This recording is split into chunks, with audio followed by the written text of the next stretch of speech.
You know, when I talk to people, I actually like to look you straight in the eye, so let's just turn the lights up for a second. Let's get a look at you guys. Look at that. All the fucking way up there, all the way back there, all the way over there. Sold the fuck out, motherfuckers. Yes.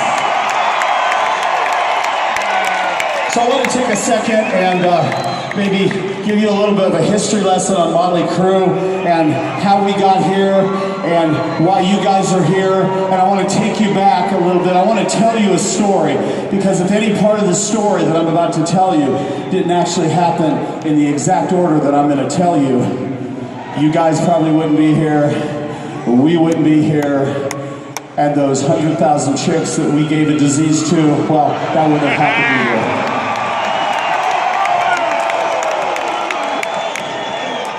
It was a slight exaggeration.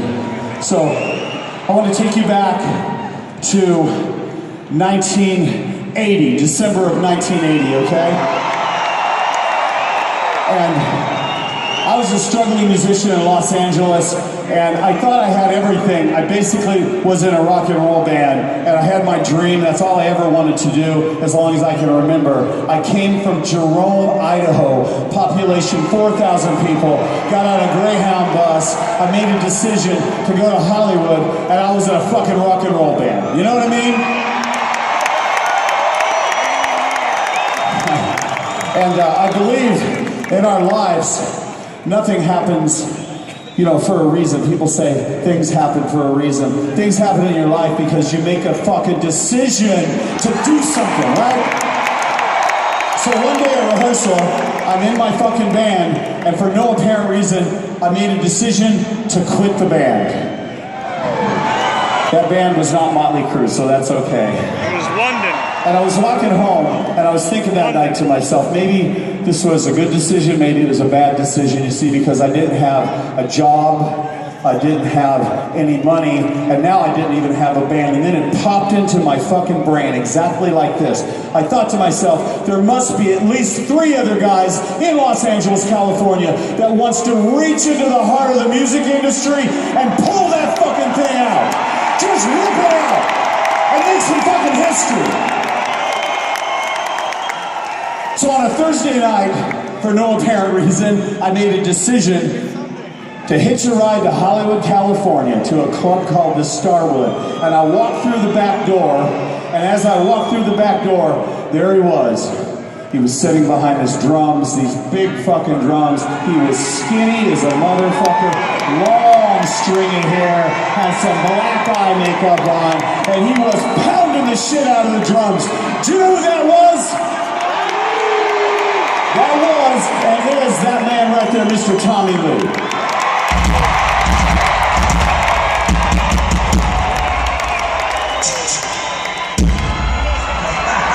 What's up, fuckers?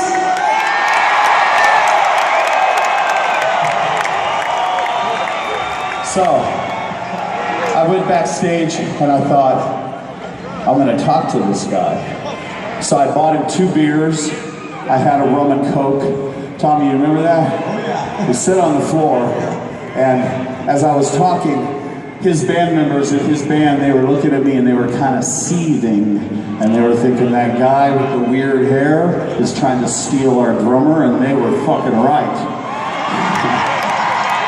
And I'm glad I did. So this is what me and Tommy talked about. Very important to us, and I think to you guys, is how much that we love heavy metal. Yes. And something that was important to the fabric of this band and the history of this band, we equally loved punk rock. And the great bands that came out in the 70s, like Aerosmith and Black Sabbath and Cheap Trick and Queen and David Bowie. And as a matter of fact, Alice fucking Cooper. So me and Tommy set up shop, and we've got these songs, Public Enemy #1, Starry Eyes, On With The Show, Too Fast For Love, Merry-Go-Round! Merry-Go-Round! We're sitting there, we're playing, and you know, bass players and drummers were like this. we're really tight, but sometimes we're not exactly smart. So we needed a guitar player. So what we did is we went to 7-Eleven to buy some fucking beer.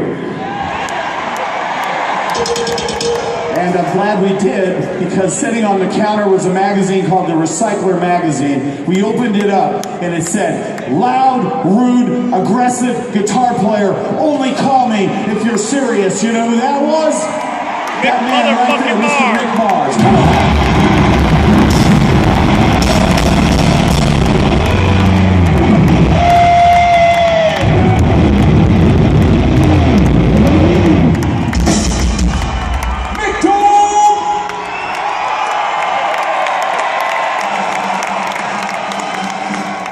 So now you had three, but we were missing the last element, an important ingredient, and that was the lead singer. And Tommy goes, "You know, I know a guy, except for he's in another band." And Mick said, "Let's go check him out, and if he's good, we'll fucking steal his ass." So we went back to the Starwood on a Tuesday night, and there he was, on the same stage that Tommy was on. He had white leather pants on, a white leather jacket, bleached white hair, and he was leaning into the microphone singing some fucking Cheap Trick.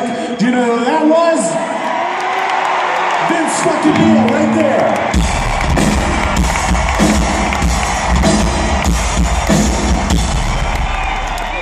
So we talked about something. By the way, Vince made a decision, thank God, to quit his band that night. So the three of us got together, we were drinking, and we were talking, and we talked about something. If we're gonna form a band, we don't wanna look like anybody else, we don't wanna sound like anybody else, we don't wanna act like anybody else, we don't wanna be like anybody else. And as a matter of fact, we're not gonna follow any fucking rules either. But we only had one shot, one chance. We got $26 together. We went to Burbank, California. We went into a rehearsal room, and if it didn't work out, you wouldn't be here, and we wouldn't be here. And this is exactly how this whole thing happened. Are you ready? I handed Vince the lyrics to Livewire. He looked at them and he goes, "I've got this." Mick picked up his guitar, turned up the amp. Tommy ran like a crazy motherfucker behind his drums. I picked up this bass, and at that exact moment, it was January 17th, 1981, Mötley Crue was born.